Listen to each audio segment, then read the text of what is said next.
C'est Marius Muhunga, je suis journaliste de Kinshasa Télévision, en République démocratique du Congo.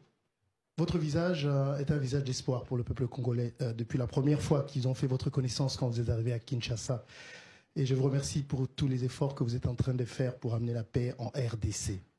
Alors, la grande question, c'est que quel est selon vous l'obstacle principal qui empêche aujourd'hui que les accords de paix en RDC entre le M23 et le gouvernement soient concrets? Deuxièmement, qu'est-ce qui vous donne vraiment confiance que cette fois-ci, les négociations qui se passent, cette fois-ci sont les meilleures? Et peut-être la troisième question, il y a une rencontre qui a été prévue à Washington, qui a été annoncée entre le président rwandais, le président rwandais et le président congolais. Qu'est-ce qui fait traîner pour pas qu'ils se rencontrent jusque-là? Concernant la visite, vous avez dit qu'il y avait eu une annonce. Nous n'avons jamais fait d'annonce concernant l'événement à la Maison-Blanche. Cependant, nous avons effectivement évoqué un éventuel événement à la Maison-Blanche et le président Trump l'a mentionné à plusieurs reprises. Nous n'avons jamais fait d'annonce concernant une date précise. Nous travaillons sur un certain nombre de questions. Comme vous le savez, c'est un conflit complexe qui dure depuis 3 décennies ou plus. Et pour revenir, je pense à votre question, oui, des millions de personnes ont perdu la vie dans ce conflit, probablement 6 ou 7 millions. Je viens de me rappeler que je n'avais pas répondu à cette partie de votre question.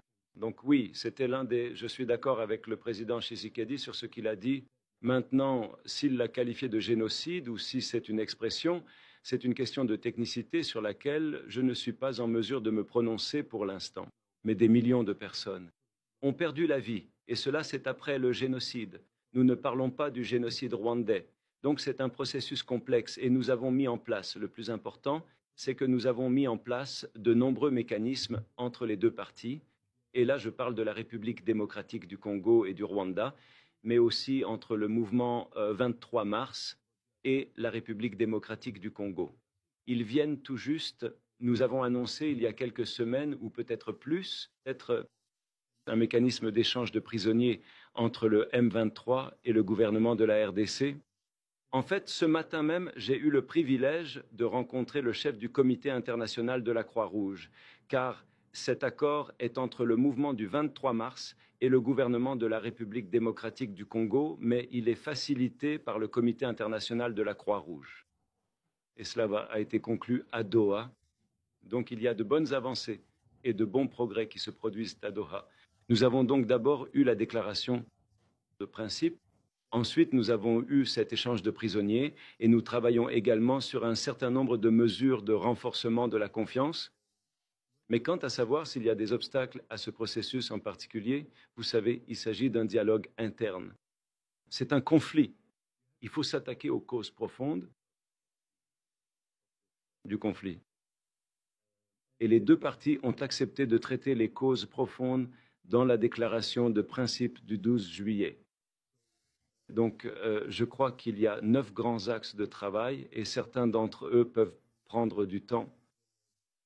Certains peuvent prendre quelques semaines. Par exemple, les questions de gouvernance. Il y a des questions de gouvernance, de décentralisation et de nombreux autres détails de cette nature, ainsi que l'intégration ou la réintégration des combattants du M23. D'autres groupes concernant le fait que certains seront intégrés dans l'armée de la RDC et que d'autres seront intégrés dans une forme de gouvernement locaux et ainsi de suite. Ce sont donc des questions complexes. Certaines pourraient être d'ordre constitutionnel et ainsi de suite.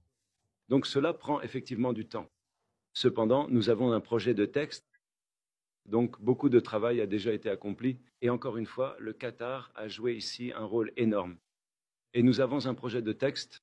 Il travaille donc sur ce projet final. Et merci beaucoup pour ce que vous avez dit au début à propos d'être le visage de l'espoir. J'apprécie vraiment cela. Je l'apprécie énormément. Et partout où je rencontre des Congolais, que ce soit ici, en Europe ou ailleurs, ils disent la même chose. J'apprécie vraiment cela. Ils se sont mis d'accord sur le processus de paix et sur tous les mécanismes qui aideront à la mise en œuvre. Et comme je l'ai dit plus tôt, la dernière pièce du puzzle est le M20, la voie de Doha. En ce qui concerne les sujets spécifiques liés au Rwanda et à l'ACER, comme vous le savez, le Rwanda a des préoccupations sécuritaires et l'accord parle de la neutralisation des FDLR. Nous avons donc créé un mécanisme pour nous assurer que cela se réalise. En parallèle, le Rwanda lèvera les mesures défensives, ce que nous appelons les mesures défensives. Donc, nous avons mis en place des mécanismes pour cela. Nous allons donc assurer le suivi. Certaines de ces commissions se sont réunies 2 fois jusqu'à présent. L'une d'entre elles, une commission très importante, va se réunir pour la 3e fois ce lundi, je crois. Nous assurons donc un suivi très étroit avec l'Union africaine. N'oublions pas le rôle que joue l'Union africaine, qui est extrêmement important, et d'autres forums régionaux également, tels que la CAE ou la SADC.